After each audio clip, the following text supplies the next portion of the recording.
You never want a serious crisis to go to waste. And what I mean by that, it's an opportunity to do things that you think you could not do before. Hey folks, and welcome to another video from aplaintruth.info. Today it's the end of October. I think it's October 27th, a Sunday. And today we're going to get into the Agenda 21 in the aftermath of the California fires. It's happening swiftly. It's happening fast. It's been planned for a long time. This was premeditated. I'm going to show you how it was premeditated, and there's some really nefarious stuff going on here. So this is an article from today's Sunday paper in the Press Democrat. Actually, it's October 29th, sorry.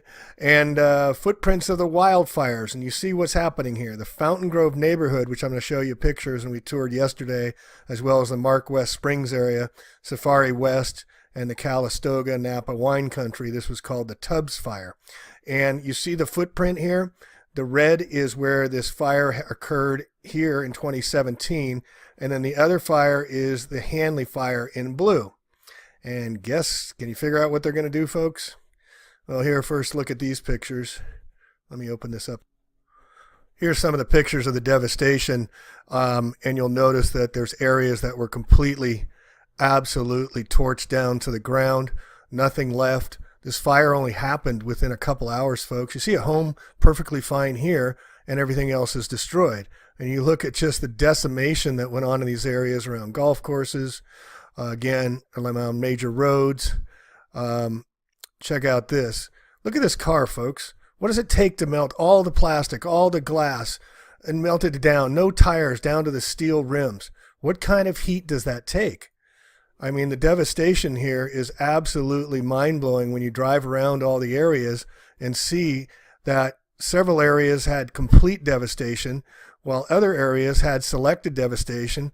But the trees, we'll get into that in a minute, but the trees were fine in a lot of areas. Now you can see here, look at this home here. This home is perfectly fine, but it destroyed it all the way around here. How did it miss that home? Wonder who lives there, a couple people were asking about. Maybe we could look into this. But look at the total devastation, and there's another house perfectly standing where everything's burned around it, and the fire came right up to it. And look at this main street here, the devastation. It had to jump all the way across 4 lanes of road, the fire did. But the devastation, you just got to see it to believe it. I mean, it's just unbelievable. Look at this house standing. Everything else is destroyed, but one house is left standing, 2 houses. I mean, this is just unbelievable. It's still, to this day, going around and looking at everywhere. Look at this house standing here. Look at the rest of the houses all around them are fine. Somebody should do a check on the Zillow and find out who lives in these houses and see if there's any connection to laser companies or officials or anything like that. But what I want to get into right now is what the Press Democrat has put in their paper. And again, here's the Tubbs fire and the Hanley fire from 1964. And what they're doing is they're making a fire hazard severity zone. They're declaring that the Fountain Grove area is a fire severity zone where they're going to start to question whether or not they should rebuild in the entire area. We're talking over 500 homes here. I kid you not. Hang on a second. So there's the article from today, October 28th or 29th, whatever it is. But some are asking whether it's wise to let one neighborhood in particular, Fountain Grove, be rebuilt. Now, it burned down the ground twice in 53 years. Sonoma County Supervisor Susan Gorin says, I hesitate to even suggest this, but many people are starting to say, why are we in the city realm, why are we thinking about permitting the rebuilding of Fountain Grove? 500 homes, folks. Putting our community in fire-prone areas jeopardize all of us and frighten us horribly. See how they get a resident, Marcia Taylor, told the city council. Putting our community in fire-prone has jeopardized us all. We need to slow down. We need to be thoughtful and look at urban planning mistakes. And don't repeat these terrors over and over again. One of the most striking images to emerge in the aftermath is not a photograph, but a map comparing the footprint of the deadly Tubbs fire. In 5 decades between the two blazes, thousands of homes have been added to the landscape. The Hanley fire was started in '64 by a deer hunter who flicked. All right, so I want to give you a picture here of this heat map. And this shows the fire before and after pictures. And you can see the red here is all vegetation. And if I move it over this way, you can see all the vegetation and the homes destroyed. I believe this is in the, this is in the Fountain. and then you click over this way and you can see where the homes were. But how did the fire possibly cause all this damage? So to show you here, this is a very cool map. I'll put in the show liner notes, but here's the before. And you just pull it across. Included these exact areas for retargeting, for green design, Agenda 21 stuff. And I'll put that in the show notes as well. But they're rolling out the Agenda 21 here in the local news, and showing you these articles here. Santa Rosa contractor builds tiny homes for Sonoma County fire victims. This was right after the event. You've got these people all happy that they have a little home that they can live in. It should be noted that a few years ago, on the same exact day, the New York Planning Department, New York City, and San Francisco City Planning Department at the same time, exactly the same day, approved stack 'em and pack 'em houses of, I believe, 250 or 275 square feet on the same day. And now we're seeing Agenda 21 in action up here. And this is a very important document now I want to bring your attention to. And this is one of the big smoking guns here of how this is going down. This is an article from October 7th in the Press Democrat. And this is 2 days before the fire. The fire started at night of October 8th. Santa Rosa may boost housing densities in exchange for affordable units. So the day before these massive fires, and now they're talking about kicking people out of Fountain Grove homes and not being able to go back because it's a fire hazard. The city is seeking feedback on it. Plan calls for increasing incentives known as density bonuses that would allow 100% more housing units on a particular property than regular zoning would allow. This means 100 units could add 60, 80, or 100 more homes. See what's going on here, folks? The upside is the city's stock of affordable and workplace housing could significantly rise, relieving some pressure on residents squeezed by high rents and soaring home values. The challenge will be dealing with neighborhood opposition to larger, taller apartment buildings that will invariably follow proposed increases in density. This is a huge smoking gun. October 7th shows pre-planning of the firestorm event, the torch event, that took out 100,000 people have been displaced or out of homes in the Sonoma Napa areas, and there's thousands and tens of thousands who have no home to go to. We'll get into a little more here. So I want to bring your attention over here. Let's click on this. And this will all be in the show notes.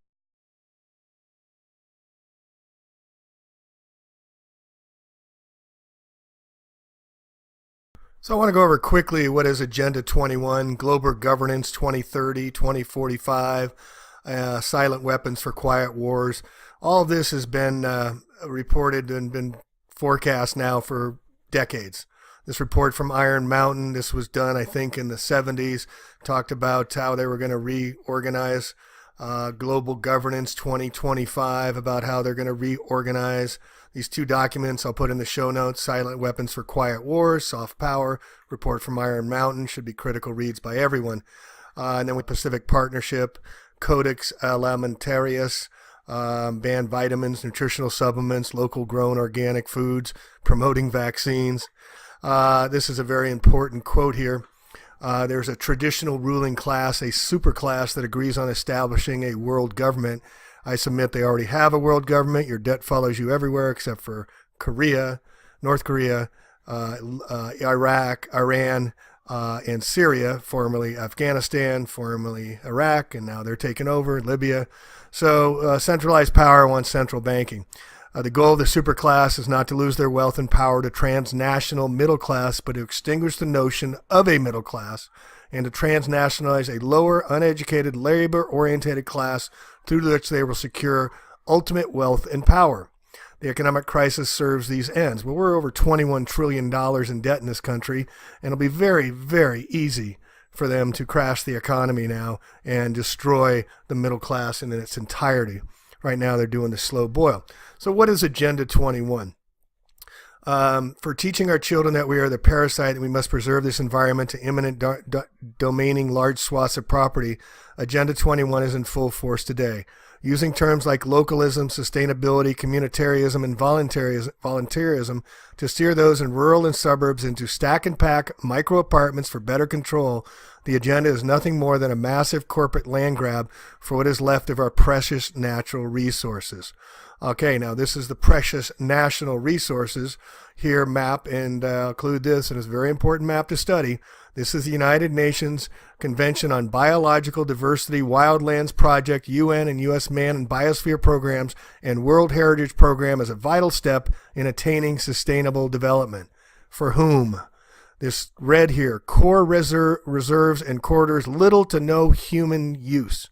Look at this, folks. All up and down the Cascades, Sierra Nevadas, and here in Santa Rosa, where I'm at right now. Look at, they're planning on little to no human use, and we just have to have these incredible fires that no one's ever seen before come out, and now they're saying we're not going to rebuild. This is what I'm talking about, folks, and we'll put this map in here. Please study it. But look at the heavy preponderance of activities of no human use in the entire Pacific Northwest and in California, and then down here in New Mexico and Arizona. This is all part of their plans. Sustainable development addresses land use through 2 action plans. The first of which is the Wildlands Project, is a plan to eliminate human presence on over 50% of the American landscape and to heavily control human activity on most of the rest of the American lands. I kid you not. Areas that have become biosphere reserves and heritage sites are systematically being closed, even to recreational use. The most significant tools of Wildland Project are the rapidly expanding impositions of habitat protection in the endangered species and various conservation easements as well. So if we click over here, we can see the Agenda 21. This is their stated plan, folks. It's in their documentation. The biodiversity is seeking to end national sovereignty, state planning and management of all land resources, finances, ecosystems, deserts, forests, mountains, oceans, and fresh waters, biotechnology, and ensuring equity. The state to define the role of businesses and financial resources. Abolition of private property. Restructuring the family unit. Children raised by the state. This is why they're having the preschool increases and getting kids from 0 to 3 into schools. People told what their jobs will be. This is why in the Common Core they're taking all the kids' school documentation so they can organize the kids into the jobs they're going to design for them. Major restrictions on movement. Also the minimum wage to $15 after they haven't raised it in like 15 years. That's another part of it. Everybody's going to be making $15 an hour, so all they can afford is stack them and pack them. Creation of human settlement zones. Mass resettlement as people are forced to vacate land where they currently live, dumbing down education, and the mass global depopulation in pursuit of all above. The Local Governments for Sustainability, or ICLEI, and other organizations are integrating a plan into every village, town, city, and region, and it's already becoming widespread across the world. I can leave the notes in here, but here's a very important lady, Rosa Corey. She wrote Behind the Green Mask, the UN Agenda 21. I highly, highly recommend you read this book. It's very critical. She's here in Santa Rosa. She documented years ago what was going to happen along with Debora Tavares. And also we've had updates. I've gotten some comments that Debora Tavares is alive and well, so that's really good news. And the others that haven't gotten into the Georgia Guidestones, the very last thing, number 10 on the commandments of the Georgia Guidestones is don't be a cancer on this earth. Leave room for nature. Leave room for nature. All right, so let's get into a little bit of how they're adapting the Agenda 21 right here in Santa Rosa after these firestorms that started October 29th. They're moving very, very quickly.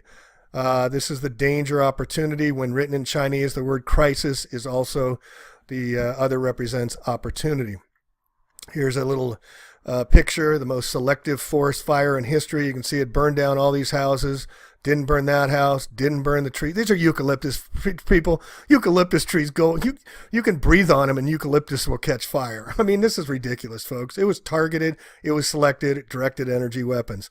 And we're having, over in the West, extreme fire behavior ruled this summer again, burning more than 8 million acres. 8 million. The cost of fighting wildfires blows right through the wildfire budget, and then money that could have been spent on fire prevention is consumed by wildfire costs. San Luis Obispo, just the other day, had a 114-degree temperature in the end of October on the California coast where the marine layer is supposed to cool things off. It was 100 degrees in San Diego the other day, and it was 80 degrees over the hills east in the desert. And they're blaming it on the Santa Ana winds, and they're creating this new term up here called the Diablo winds. I mean, it's just Orwellian theater, folks. This is Shakespearean tragedy live. St. Louis Obispo, 104 degrees, 108 degrees, 100 degrees. This is on the coast in central California. And it goes on. And so we're seeing that only 42 victims of the Northern Cal wildfires. This is absurd. Thousands and thousands of people were burned past their bones in over 2,500 degree temperatures in their homes. And this is one reason you'll see why EPA, they're not stating it, but why the EPA is going into the places first, because they don't want people going back to their homes and finding bones of loved ones. The full recovery from these are all recent articles the past few days. Full recovery from California wildfire may take years. Number of buildings lost in the wine country wildfires said to be rises to 8,700. This is kind of an interesting one. Carl's Jr. in Santa Rosa catches fire while making burgers for first responders. In the midst of preparing 165 superstar cheese double burgers for first responders, a kitchen fire damaged the fast food restaurant. We made it through the big one, only to be taken out by this. Oh, gosh, can't make this stuff up. All right, and there's another thing that we need to get into. The homeless. They're being left out of this whole thing. The homeless and the immigrants. FEMA would not allow immigrants that didn't have papers into the evacuation centers. They did this the same in Hurricane Harvey in Houston, which I documented. This is part of their business plan. Red Cross, they're evildoers, folks. They were kicking people out, as I documented, out into the streets during the rain after people that could move back in their homes. So some of the homeless moved into the shelters, but also they were the evacuees and they threw them out. Red Cross was just appointing people for police to escort out into the rain. Now this is going to put thousands and thousands of people more onto the streets. Here they're saying that over 100,000 people had to evacuate their homes. In our area, 100,000 people don't have homes to go back to. There's nothing left. All right, so here's another problem we got going on. After the Napa fires, toxic ash threatens soil streams in the San Francisco Bay. So now that we have all the coal tar ash, the toxic ash from the fires on the hills, they're going to run down into our reservoirs and contaminate our water supplies. This is going to be more things we're going to have to deal with. Meanwhile, City Council will be considering similar emergencies. Council members will discuss creating special zoning districts that would include areas damaged by the fire. Property owners inside would be exempt from certain regulations. Former FEMA director James Lee Witt to lead local organizations to rebuild the North Bay. So they brought in Mr. Head Honcho James Lee Witt. I think he was appointed by Clinton. He was introduced by, this guy's a real scumbag, Mike Thompson, at a news conference here last Wednesday at the Sonoma State Community Student Building. So they created this thing called Rebuild North Bay, a nonprofit organization formed to coordinate recovery in the region. Witt was tapped for the job as interim executive director. Darius Anderson, the Sonoma developer and Sacramento lobbyist, is managing the Sonoma Media Investments, which owns the Press Democrat, among many other newspapers. We'll get into that in a little bit. Other members of the organization include former director of Sonoma Land Trust, Ralph Benson, the dean of School of Business and Economics, Bill Silver. DeWitt was hired by Louisiana governor for Hurricane Katrina. He was hired for his firm he has a firm for disaster recovery to prepare, process, and recover claims for damages from FEMA. So while the guy's running FEMA, he's also CEO of International Code Council. He's also serving on the management team of Global Options Group LLC. Also has the company James Witt Associates LLC for disaster preparedness to local, state, and state governments. So here he's wearing a FEMA hat, yet he's also got the business to help with disaster recoveries. The firm merged with O'Brien's Response Management to become Witt O'Brien's as executive board chair in 2015. It was acquired by Secor. Secor is a disaster management company. So here's a picture of Santa Rosa High School. This was the other day when people came to see their fate. All these people lost their homes, and they're waiting to see what their government officials were going to do with them, and they became very angry because what they heard. Here in an article, this was kind of article that was meant to excite, rents jumped 36% here after wildfires. But if the headline is misleading in that they included only high-end homes in the skewed numbers, but it jumps out that rents were jumping 36% because of the tight local market expected to get even tighter after the fires. So here comes the EPA crews start the fire cleanup. So the Environmental Protection Agency has joined us, and they're going to be marked for EPA collection teams scheduled to start removing hazardous materials. They're Reno-based on a scene coordinator assigned to Sonoma County. Mostly we're making it safe for cleanup crews to follow behind these guys. So there are EPAs coming in, and the guys coming in behind it is U.S. Army Corps of Engineers. What's missing? The people. The people going back to their homes. They've been told it's toxic and they can't go even look for items in their homes. Senator Mike McGuire called it the largest cleanup in Golden State history. The debris removal could be hampered by a slow response to the controversial requirement that homeowners submit a right of entry form allowing Army Corps crews to work on their property. He acknowledged that touching the surface of the loss, which includes about 2,900 homes in Santa Rosa, including Coffey Park and Fountain Grove. The controversy over the forms and debris removal process centers around the blanket decision to remove foundations based on the assumption they were weakened by fire and concern over the possible cost of the program widely publicized as free to homeowners. Critics say the cleanup will be overly expensive because it would include foundations and assert that homeowners may lose some insurance proceeds because the form requires homeowners to assign to the county all insurance payments earmarked for debris removal. See how this is working? Then they graze it, they level it, and then they say you can't move back in your homes because now this is a severe fire area and we're not going to approve any home rebuilding. The toxic sweep is the first step of a massive post-fire cleanup. The EPA and state officials will survey all the homes, schools, and buildings turned to ash before any debris is removed. Well, what they're doing is they're checking for bones, folks. They're checking for bodies. That's why they're in there and not allowing people in. The job is staggering with over 8,000 buildings. The Santa Rosa City Council and Sonoma County Board of Supervisors approved the plans. Rebuild, that's the only word you hear around here, said Maggie London, who lost her home. There's a sense of community. We're all going to rebuild. We aren't going anywhere. I want to rebuild. So this is how they do it, folks. They put these little letters to the editor. They use fake people or real people to say these things. But this was in the comment section of the Press Democrat, Santa Rosa here. It was shocking to see my old neighborhood decimated by the firestorms. Coffey Park was also victim to the 70s dead worm urban design. So they got a cause d'etat for this happening previously.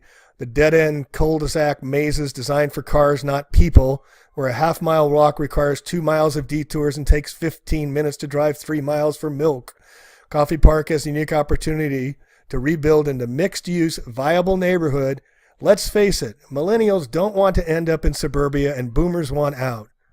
Let's face it. People desire to walk or pedal to their jobs.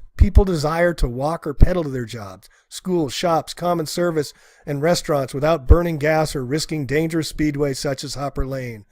Innovative people-based designs enjoy higher demand, real estate value, and resident enjoyment. Rebuilding can blend the best of what people want while doing what Americans love to do. Innovate, design, build, create value, make money, and work together on shared solutions. The city of Santa Rosa can help residents rise from the ashes and rebuild a truly walkable neighborhood. Agenda 21.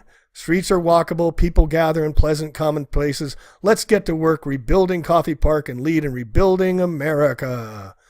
That's the way they're rolling here, folks. Plan Bay Area 2040 is a roadmap to help Bay Area cities and counties plan for future transportation and housing. How and where should we accommodate more people and more jobs? How should our transportation system support this growth? What policies do we need to achieve goals for a strong economy, healthy environment, and more social equity? Our challenge is to plan for expected growth while preserving the unique character of our communities. The Metropolitan Transportation Commission, or MTC, and the Association of Bay Area Governments, or ABAG, update the region's long-range plan every 4 years to incorporate new visions, strategies, funding, and public comment. The Connected Neighborhoods scenario emphasizes expected growth in people and jobs in areas near major transit corridors, prioritized by cities as being the best places for new development. Expansion of roadways would be limited, with more focus on modernizing and expanding our transit system. Investments in bicycle and pedestrian infrastructure would help create more walkable and bikeable downtowns. The big city scenario concentrates expected growth in the Bay Area's 3 largest cities, San Jose, San Francisco, and Oakland. Neighboring towns already well connected. Based on your input, a preferred scenario will be constructed from the 3 alternatives. This will form the foundation for Plan Bay Area 2040 to be adopted in the summer of 2017. So tell us, when you think ahead to 25 years from now, which scenario will help us create a Bay Area?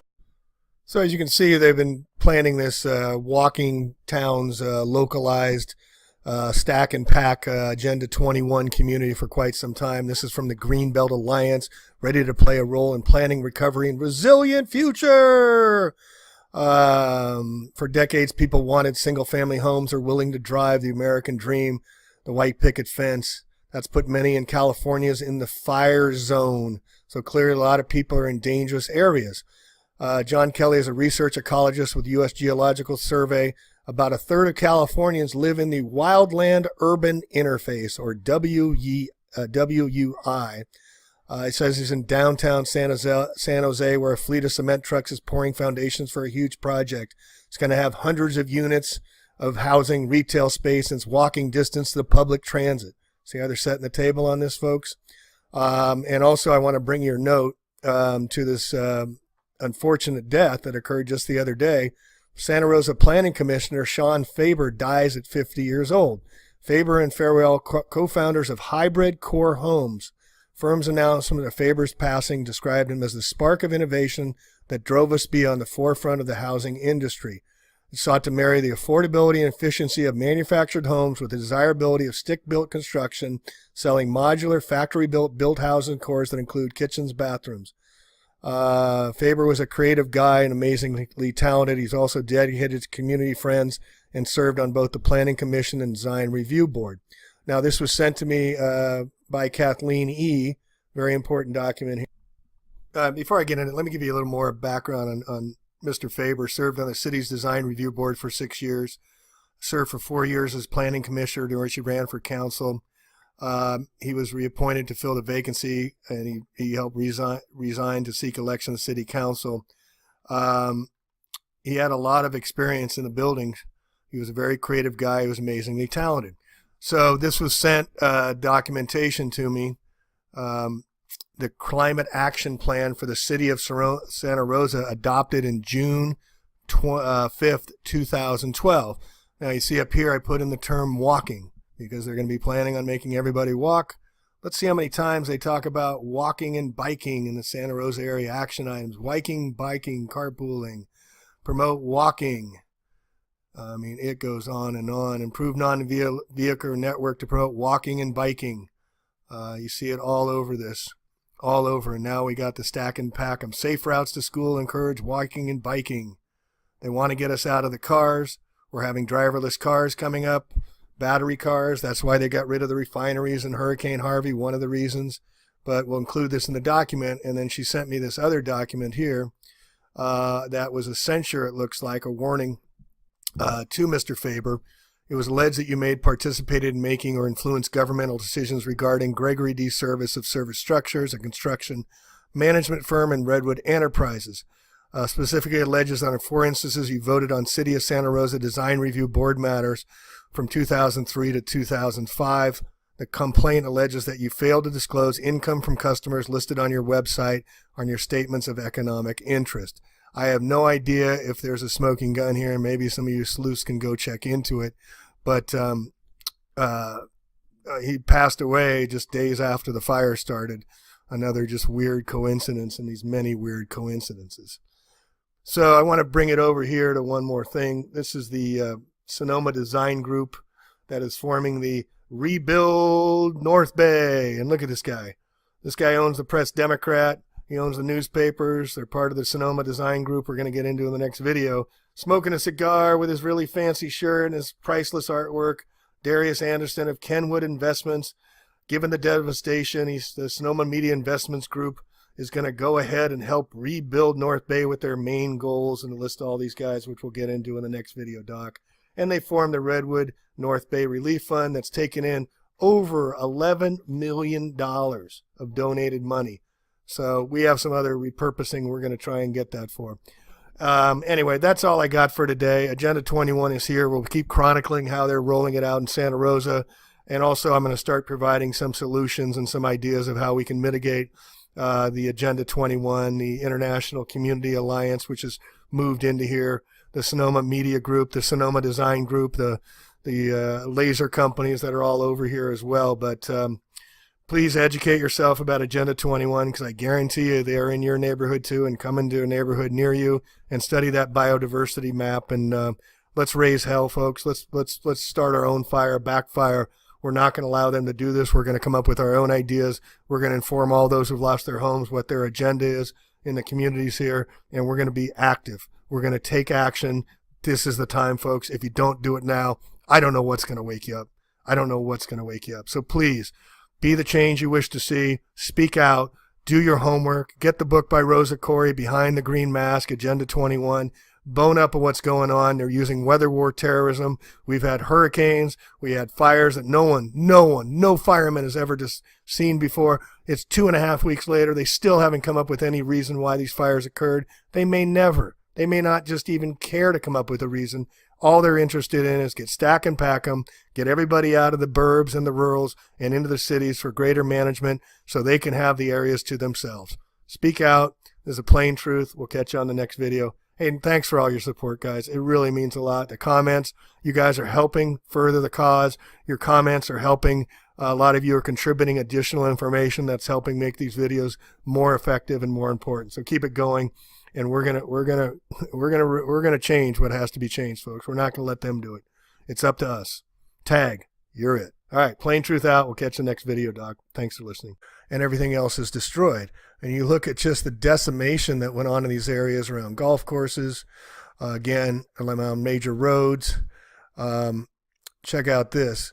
Look at this car, folks. What does it take to melt all the plastic, all the glass, and melt it down? No tires, down to the steel rims. What kind of heat does that take? I mean, the devastation here is absolutely mind-blowing when you drive around all the areas and see that several areas had complete devastation while other areas had selected devastation. But the trees, we'll get into that in a minute, but the trees were fine in a lot of areas. Now you can see here, look at this home here. This home is perfectly fine, but it destroyed it all the way around here. How did it miss that home? Wonder who lives there, a couple people were asking about. Maybe we could look into this. But look at the total devastation, and there's another house perfectly standing where everything's burned around it and the fire came on here. So this is an article from today's Sunday paper in the Press Democrat. Actually, it's October 29th, sorry. And footprints of the wildfires, and you see what's happening here. The Fountain Grove neighborhood, which I'm going to show you pictures, and we toured yesterday, as well as the Mark West Springs area, Safari West, and the Calistoga Napa wine country. This was called the Tubbs Fire. And you see the footprint here. The red is where this fire occurred here in 2017. And then the other fire is the Hanley fire in blue. And guess, can you figure out what they're going to do, folks? Well, here, first look at these pictures. Let me open this up. Here's some of the pictures of the devastation. And you'll notice that there's areas that were completely absolutely torched down to the ground, nothing left. This fire only happened within a couple hours, folks. You see a home perfectly fine here.